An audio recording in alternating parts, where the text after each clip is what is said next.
pleasure to present to you Dr. Martin Luther King, Jr.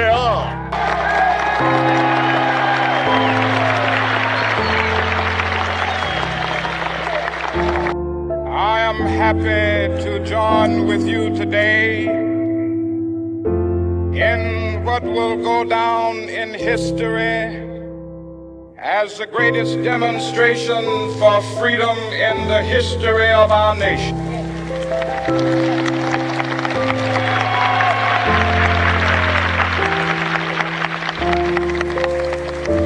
Five score years ago, a great American in whose symbolic shadow we stand today signed the Emancipation Proclamation. This momentous decree came as a great beacon light of hope to millions of Negro slaves who had been seared in the flames of withering injustice. It came as a joyous daybreak to end the long night of their captivity.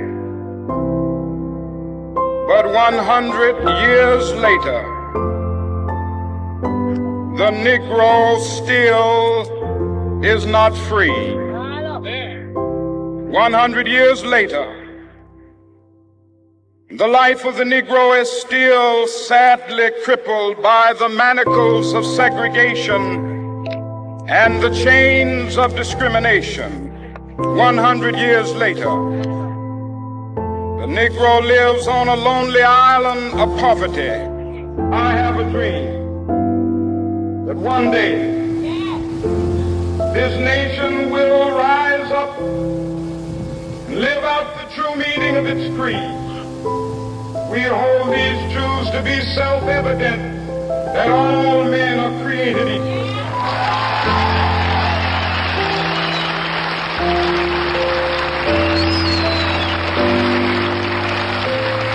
I have a dream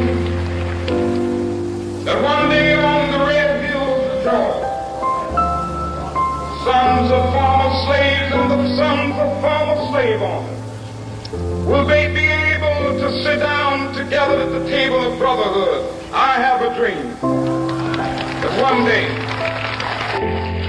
even the state of Mississippi, a state sweltering with the heat of injustice, sweltering with the heat of oppression, be transformed into an oasis of freedom and justice. I have a dream. My four little children will one day live in a nation where they will not be judged by the color of their skin, but by the content of their character. I have a dream today.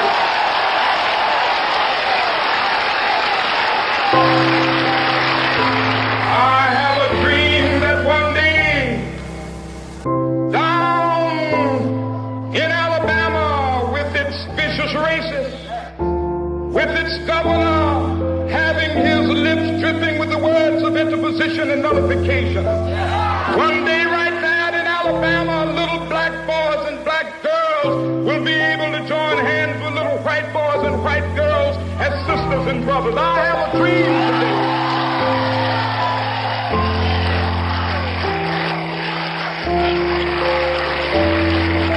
I have a dream that one day every valley shall be exalted.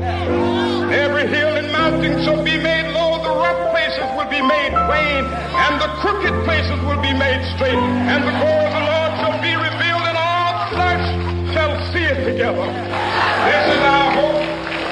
This is a faith that I go back to the South with. With this faith, we will be able to hew out of the mountain of despair a stone of hope.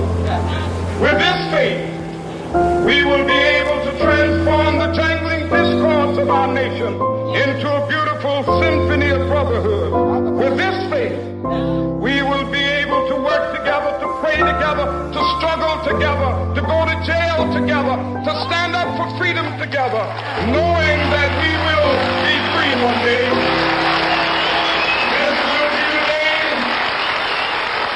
This will be the day when all of God with new meaning. My country, tears of thee. Sweet land of liberty, of thee I sing. Land where my fathers died, land of the pilgrim's pride. From every mountainside, let freedom ring. And if America is to be a great nation, this must become true. So let freedom ring. From the prodigious hilltops of New Hampshire, let freedom ring.